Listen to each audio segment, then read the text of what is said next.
बच्चों को मेरा नमस्कार। और बच्चों, आपको जैसा कि हम लोग रिवाइज करा रहे थे, आपको चैप्टर्स लगातार रिवाइज करा रहे थे, आज मैं आपको बताता हूँ कि इलेक्ट्रोकेमिस्ट्री चैप्टर जो है वो इलेक्ट्रोकेमिस्ट्री चैप्टर को हम मेमोराइज मैप के थ्रू क्या क्या मुझे पढ़ना चाहिए इस चैप्टर्स में, क्योंकि मैंने चैप्टर्स तो पूरे पढ़ा रखे हैं, कायदे से पढ़ाए हुए चैप्टर्स हैं। सभी चैप्टर्स को मैंने बिल्कुल प्रॉपर लेक्चर दे करके आपको पढ़ाया है। तो मैं आपको बता दूं, आज मैं आपको क्विक रिवीजन करा देता हूं, और क्विक रिवीजन होगा हमारा इलेक्ट्रोकेमिस्ट्री का। तो इलेक्ट्रोकेमिस्ट्री का जो क्विक रिवीजन है, इस इलेक्ट्रोकेमिस्ट्री के क्विक रिवीजन को हम लोग कैसे बनाते हैं, कैसे आपको समझाते कि हमें पढ़ना क्या क्या चाहिए, और मैं डिटेल में कुछ बातें बताता भी चलूँगा और आपको मेमोराइज भी कराता चलूँगा कि हम लोगों को क्या क्या चीज़ें पढ़ लेना चाहिए। तो सबसे पहले मैं आपसे कहता हूँ कि सबसे पहले आप यहाँ पर इलेक्ट्रोकेमिस्ट्री ही जान लें कि क्या होता है इलेक्ट्रोकेमिस्ट्री। तो बच्चों, मैं आपको बता दूं कि भैया इलेक्ट्रोकेमिस्ट्री ये केमिस्ट्री की वो ब्रांच होती है जिसमें हम बहुत सारे केमिकल रिएक्शंस पढ़ते हैं under the influence of electricity. Electricity के इन्फ्लुएंस में जब बहुत सारी रिएक्शंस पढ़ी जाती हैं तो हम उनको बोलते हैं इलेक्ट्रोकेमिस्ट्री। इलेक्ट्रोकेमिस्ट्री, अब एक्चुअल में इसमें मेन दो टॉपिक्स पढ़ने पड़ते हैं। मैं आपको एक बार दिखा देता हूँ क्या क्या हम लोगों को पढ़ना पड़ेगा इसमें। बहुत ही मेमोराइज मैप मैं तैयार करने जा रहा हूँ। इस मेमोराइज मैप को आप अपने माइंड में सेटअप करके रखिएगा। मैं ज़रा देख लूँ कि पूरा कैमरे में मेमोराइज मैप हमारा आएगा कि नहीं आएगा। ज़रा ध्यान देते हैं, बिल्कुल एग्जैक्ट आ जाना चाहिए। यानी कि अब हम लोग करते क्या है कि सबसे पहले यहाँ पर लिख लेते हैं इलेक्ट्रोकेमिकल सेल। मैं बोल रहा हूँ इसलिए लिख छोटा रहा हूँ, आप समझ लीजिएगा।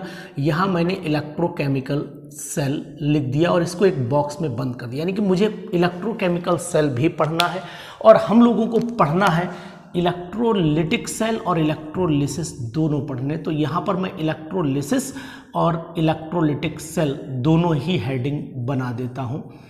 इलेक्ट्रोलिटिक सेल ये मैंने इस तरीके से यहाँ पर सेटअप बना दिया। तो अब आप जान लें कि इलेक्ट्रोकेमिस्ट्री में मैंने इलेक्ट्रोकेमिकल सेल और इलेक्ट्रोलिटिक सेल पढ़ना है। तो अब पहले हम एक एक बात और बीच में हम लोग यहाँ पर पढ़ लेंगे इसमें बैटरीज की बैटरीज क्या होती हैं। तो ये हमारा पूरा एक सिलेक्शन हो गया बैटरीज एंड कोरोजन। हालांकि कोरोजन इस बार नहीं आना है, लेकिन फिर भी मैं रिवाइज करा देता हूँ। बैटरीज एंड कोरोजन पूरा हेडिंग बना दे रहा हूँ यहाँ पर, बैटरीज एंड कोरोजन। तो इसका मतलब ये हुआ कि हम लोगों को ये इतने टॉपिक्स इसमें डिस्कशन करने हैं, किसमें, इलेक्ट्रोकेमिस्ट्री में। तो आपको सबसे पहले मैं आपको बताऊं कि जो इलेक्ट्रोकेमिकल सेल है, इस इलेक्ट्रोकेमिकल सेल में होता क्या है। इलेक्ट्रोकेमिकल सेल वो डिवाइस होता है जिसमें इलेक्ट्रिकल जो केमिकल एनर्जी है वो इलेक्ट्रिकल में कन्वर्ट होती है। तो यहाँ केमिकल इलेक्ट्रिकल में और यहाँ इलेक्ट्रिकल एनर्जी केमिकल एनर्जी में कन्वर्ट होती है। घर में जो इन्वर्टर में बैटरी लगी होती है ना आपके, वो इलेक्ट्रोकेमिकल की सेल की तरह भी काम करती है और इलेक्ट्रोलिटिक की। जब बिजली आ जाती है तो इलेक्ट्रोलिटिक बन जाता है, जब बिजली चली जाती है तो इलेक्ट्रोकेमिकल सेल बन जाता है। अब मैं आपको बता देता हूं कि इलेक्ट्रोकेमिकल सेल में बच्चों एक तो आप सॉल्ट ब्रिज का फंक्शन जरूर पढ़ लेना। सॉल्ट ब्रिज का फंक्शन क्या होता है मैं बार बार आपको बना करके दिखाऊं डायग्राम, तो वो जरूरत नहीं है। अब फिलहाल भी अगर आपका मन है तो मैं क्या करता हूं, एक छोटा सा डायग्राम यहाँ पर बना करके दिखाता हूं। ये एक इमेजिनरी डायग्राम, इस तरीके से मैंने दो बीकर बनाए। इन बीकर में मैंने ये यूट्यूब डाल दी है और यहाँ पर मैंने ये आपका स्विच लगाया, ये गैल्वेनोमीटर लगाया और ये मैंने कनेक्शन कर दिया। यहाँ जिंक की रॉड जिंक सल्फेट में डाल दी है, ये जिंक की रॉड रही होगी, ये जिंक सल्फेट रहा होगा, ये कॉपर की रॉड रही होगी, ये कॉपर सल्फेट रहा होगा। यहाँ पर ऑक्सीडेशन हुआ होगा, जिंक ने अपने में से 2 इलेक्ट्रॉन लॉस किए होंगे, जिंक डाई पॉजिटिव बनाया होगा। यहाँ कॉपर ने 2 इलेक्ट्रॉन गेन किए होंगे और कॉपर बनाया होगा। तो इस तरीके से रेडॉक्स रिएक्शन के रिजल्ट के थ्रू बनी होगी इलेक्ट्रिसिटी। तो ये इलेक्ट्रोकेमिकल सेल। जब इलेक्ट्रोकेमिकल सेल पढ़ लिया तो इसी में एक पॉइंट हम लोग पढ़ लेते हैं कि भैया ये बताओ कि इलेक्ट्रोड पोटेंशियल क्या होता है। तो ये आपको सॉल्ट ब्रिज का फंक्शन मैंने अलग से पढ़ा है कि what is the function of salt bridge. वहीं देखिएगा वीडियो को इसको, और ध्यान मैं आपको मेमोराइज कराऊंगा कि ध्यान में रखना क्या क्या क्या क्या पढ़ना चाहिए हमें। तो अब हम लोग इलेक्ट्रो इलेक्ट्रोड पोटेंशियल पढ़ लेते हैं। तो इलेक्ट्रोड पोटेंशियल वो टेंडेंसी होती है जिसके थ्रू मेटल इलेक्ट्रॉन लूज या गेन करता है। तो या तो ये ऑक्सीडेशन पोटेंशियल होगा और या फिर ये रिडक्शन पोटेंशियल होगा। अगर ऑक्सीडेशन पोटेंशियल है तो इलेक्ट्रॉन का लॉस होगा और रिडक्शन पोटेंशियल है तो इलेक्ट्रॉन का गेन होगा। जो ऑक्सीडेशन पोटेंशियल है वो ऑक्सीडेशन हाफ सेल में होता है और जो रिडक्शन पोटेंशियल है वो रिडक्शन हाफ सेल में होता है। ये बात ध्यान रखिएगा। तो इलेक्ट्रोड पोटेंशियल जब हम लोग पढ़ लें तो इसके बाद हमें एक टर्म पढ़ना है EMF of the cell, electromotive force. Calculate करते हैं E naught cell is equal to आपका E naught right minus E naught left से ये निकाला जाता है। तो अब ये ईएमएफ होता क्या, ये वो पोटेंशियल डिफरेंस होता है जब कोई भी करंट सेल से नहीं लिया जाता है। भाई अगर इलेक्ट्रोकेमिकल सेल है तो electrode motive force is defined as the potential difference when no current is drawn from it. जब कोई भी करंट ड्रॉन नहीं कर रहे होते हैं तो हम लोग यहाँ से यानी कि हम अपने इतने कॉलम में सब बातें अपनी करेंगे।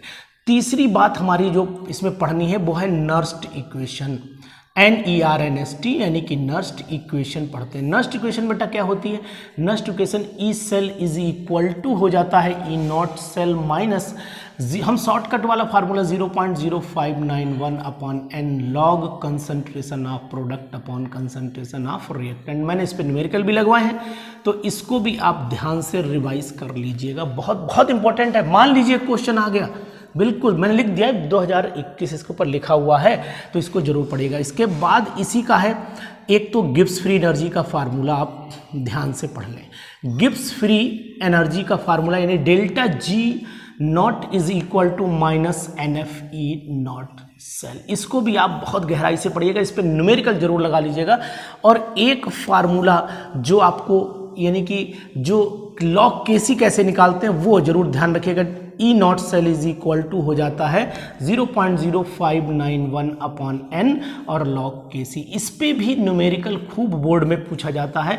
तो ये चीज़ें और इसमें एक पढ़नी पड़ेगी आपको 6 नंबर पर इलेक्ट्रोकेमिकल सीरीज, इलेक्ट्रोकेमिकल सीरीज। तो मैं आपको यहाँ पर बिल्कुल एक एक चीज़ जो है वो रिवाइज कराने के मूड में हूँ कि आप अपना माइंड सेटअप कर लें कि आप कैसे रिवाइज करेंगे। तो सबसे पहले आप इलेक्ट्रोकेमिकल सेल पढ़ लीजिएगा। इलेक्ट्रोकेमिकल सेल क्या होता है, इसमें सॉल्ट ब्रिज का फंक्शन क्या होता है, इसमें किधर रिएक्शन कौन सा एनोड होता है, कौन सा कैथोड होता है, जानकारी के लिए आपको बता देता हूँ। ये वाला पोर्शन जो होता है ये आपका एनोड कहलाता है क्योंकि एनोड पे ऑक्सीडेशन होता है, और ये वाला पोर्शन आपका कैथोड कहलाता है। ये कैथोड यहाँ पर पॉजिटिव होता है और एनोड यहाँ पर नेगेटिव होता है।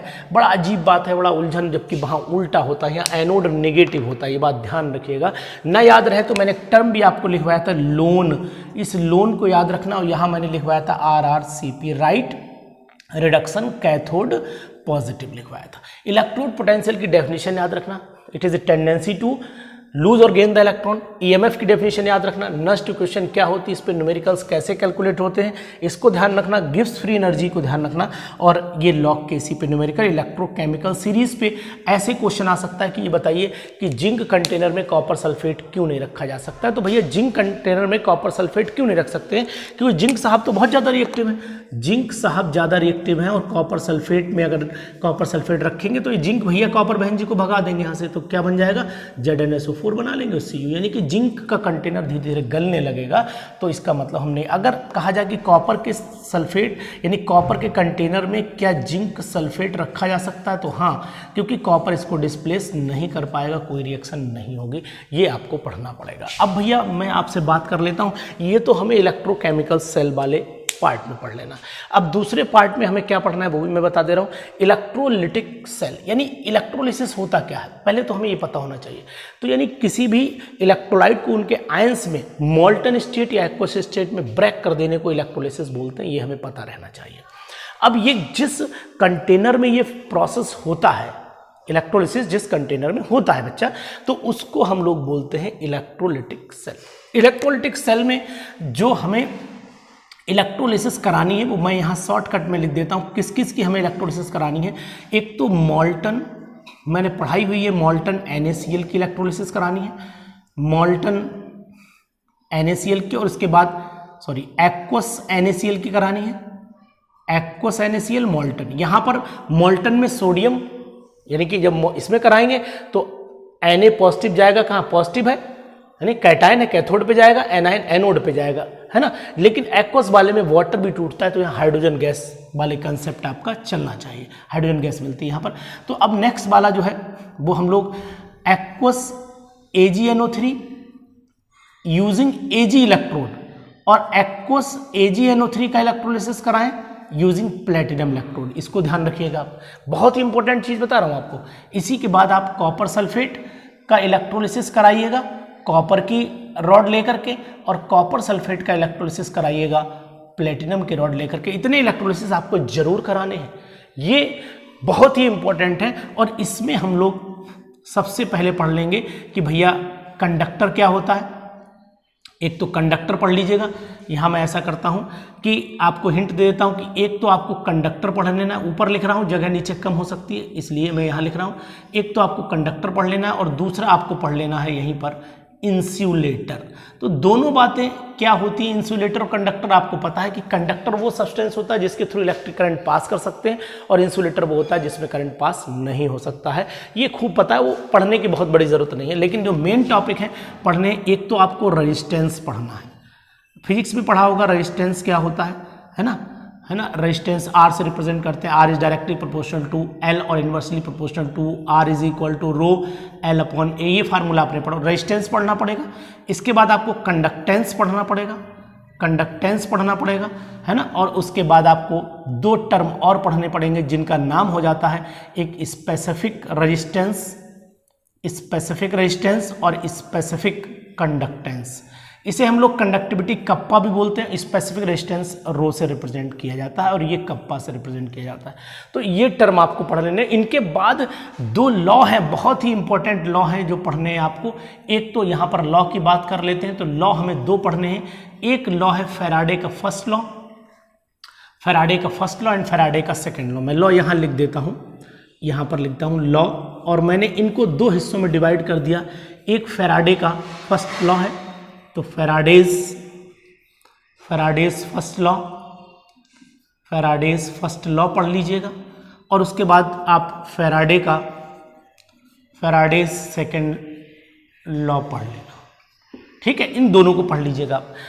जब ये दोनों भाई, इसमें सेकेंड लॉ में क्या है, जब सेल इलेक्ट्रो जो सीरीज में लगाए जाते हैं ना, इस तरीके से सीरीज में लगा दिए, इस तरीके से कनेक्शन कर दिए, यहाँ इलेक्ट्रोकेमिकल ये कनेक्शन कर दिए, तो जो यहाँ पर दोनों लॉ में जो डेफिनेशन का वो मैं थोड़ा आइडिया देता हूँ। फैराडेज के फर्स्ट लॉ में पढ़ेंगे हम लोग, the amount of substance liberated at any electrode is directly proportional to the quantity of electricity passed. यानी कि अमाउंट उतना ही लिबरेट होगा जितना आप इसमें इलेक्ट्रिसिटी पास करेंगे। तो फार्मूला भी निकाल के चाहे दिखा दो, यानी कि ZIT आता है और Q is equal to I और T होता है। तो यहाँ पर I बड़ी भी बना सकते हैं, कोई दिक्कत नहीं, छोटी बनाइए, कोई प्रॉब्लम नहीं, यहाँ पर समझने वाली बात होती है।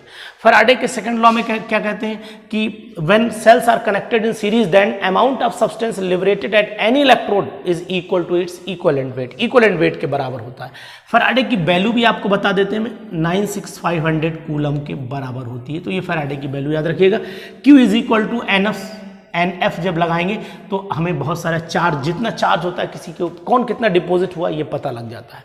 तो ये लॉ पढ़ लीजिएगा। इसी में आप एक पढ़ लेना मोलर, एक तो कोलरेस लॉ पढ़ना है और एक लिमिटिंग मोलर कंडक्टिविटी पढ़ना है, और एक तो लिमिटिंग मोलर कंडक्टिविटी या मोलर कंडक्टिविटी पढ़ लीजिएगा। पहले मोलर कंडक्टिविटी पढ़िएगा, और इसके बाद लिमिटिंग का मतलब एट इनफाइनाइट डाइल्यूशन, पानी ज्यादा मिला दिया जाए। और यहीं पर इसको हम लोग lambda m is equal to kappa into 1000 upon C, यहाँ पर C मोलरिटी, इस फार्मूले से भी कैलकुलेट कर लेते हैं। इसी तरीके से मोलर कंडक्टिविटी जब हम लोग लैम्डा m कैलकुलेशन करते हैं तो यहीं पर एक लॉ आ जाता है जिसका नाम होता है कोलरेस लॉ।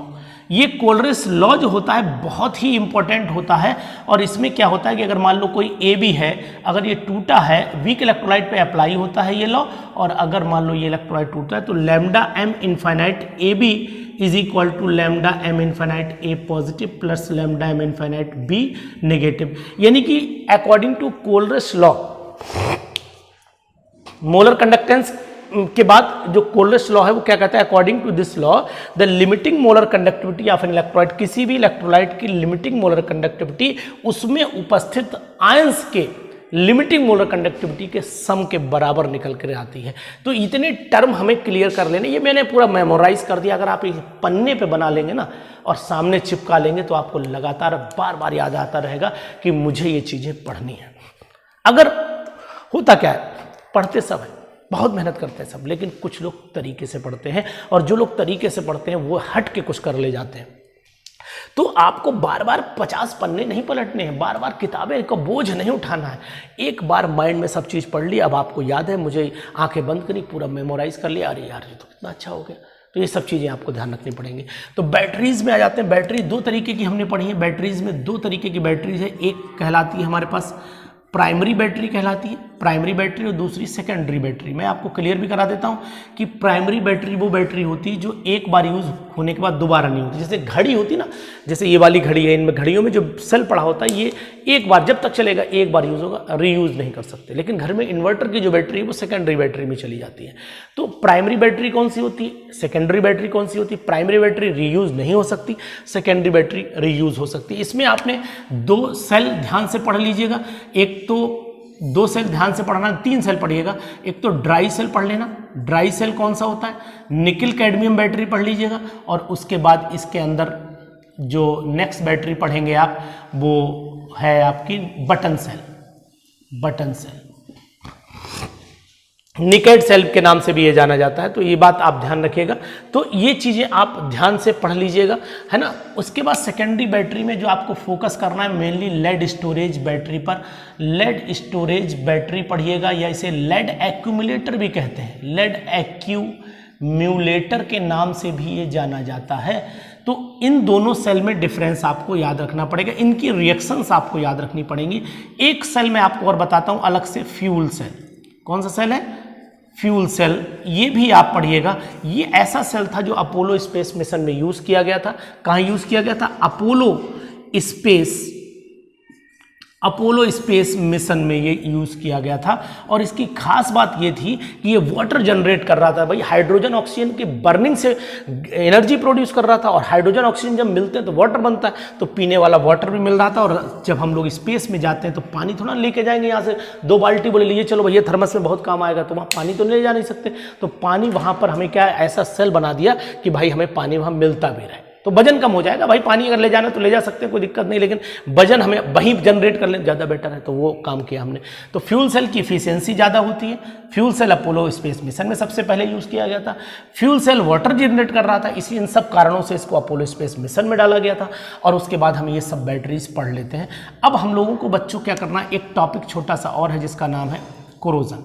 तो हम लोगों को कोरोजन पढ़ लेना है। कोरोजन होता क्या है कि किसी भी मेटल की लेयर पर कोई अनडिजायर्ड, किसी भी मेटल की सरफेस पर जब कोई अनडिजायर्ड लेयर बन जाती है तो उसे हम लोग कोरोजन बोलते हैं। अगर यही काम रस्टिंग, यही काम आयरन पे हो जाए तो आयरन के केस में हम लोग क्या बोल देते हैं कि भैया आयरन में तो रस्टिंग हो गई।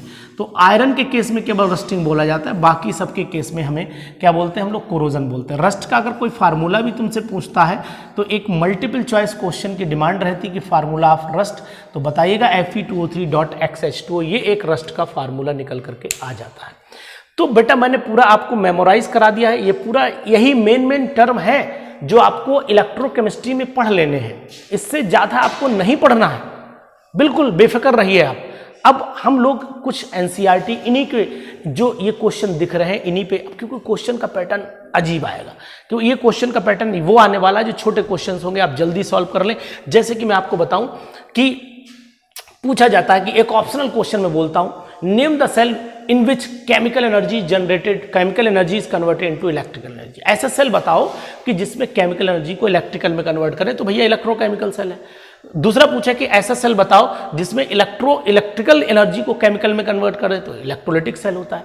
What is the function of salt bridge, salt bridge के फंक्शन क्या होते हैं, तो वो यहाँ लिखे हुए। ये बताओ एनोड पे कौन सा प्रोसेस होता है, oxidation, reduction, redox reaction, 4 option बना के दे दिए। तो एनोड पे क्या होता है, ऑक्सीडेशन होता है, न याद रहे तो लोन याद रखना।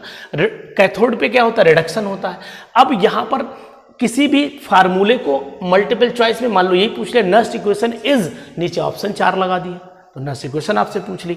तो इस तरीके से आप पूरा डायग्राम बना लीजिए बढ़िया सा, मुझसे अच्छा बना सकते हैं आप, आप स्टूडेंट हैं, आप बहुत अच्छा बना सकते हैं। मैंने जो बनाया मैं तो एक रैंडमली बनाता हूं। आप घर पे सोच के किताबें लेकर के बैठ करके आप पूरा बढ़िया सा बीच में इलेक्ट्रोकेमिस्ट्री लिखिए, बढ़िया डिवाइड कीजिए, सामने चिपका लीजिए और 2 मिनट अगर रोज भी देखेंगे ना तो अभी इतना समय है कि इतने मिनट देख लेंगे कि ये उतने ही मिनट आपके दिमाग में लगा रहे। तो बढ़िया से बढ़िया करके रिवाइज करिए इलेक्ट्रोकेमिस्ट्री घर पर बैठ करके। और जितने भी टॉपिक्स मैंने आज बताए हैं कि कौन कौन से टॉपिक्स आपके लिए इंपॉर्टेंट हैं, कौन कौन से टॉपिक्स जरूरत है, वो मैंने आपको आज बता दिए। अब आप एक काम और कर लीजिएगा, जितनी भी इससे जुड़ी वीडियोस हैं मेरी इलेक्ट्रोकेमिस्ट्री को, उनको आप ध्यान से पढ़ लीजिएगा और पढ़ने के बाद अपने एग्जाम की तैयारी में बिल्कुल कंसंट्रेट रहिए, क्योंकि एग्जाम की डेट किसी भी दिन अनाउंस हो सकती है। इसलिए आप बिल्कुल परेशान ना हो, एग्जाम के लिए तैयार रहें। ये बिल्कुल ना सोचिए कि दूसरे क्लास के लोग प्रमोट कर दिए, हम भी प्रमोट कर दिए जाए। प्रमोशन से आपका भला नहीं होने वाला है, क्योंकि आपको एक कंपटीशन बीट करना है, कंपटीशन में आगे जाना है। और कंपटीशन में आगे कब जाएंगे? जब आप एग्जाम दें। तो इसलिए एग्जाम की प्रैक्टिस करिए, एग्जाम देने की ताकत अपने अंदर पैदा करिए और एग्जाम देने के लिए तैयार रहिए। हम आपके साथ हैं और घर पर रहिए, पढ़ते रहिए, स्वस्थ रहिए, सुरक्षित रहिए। Thank you, have a nice day.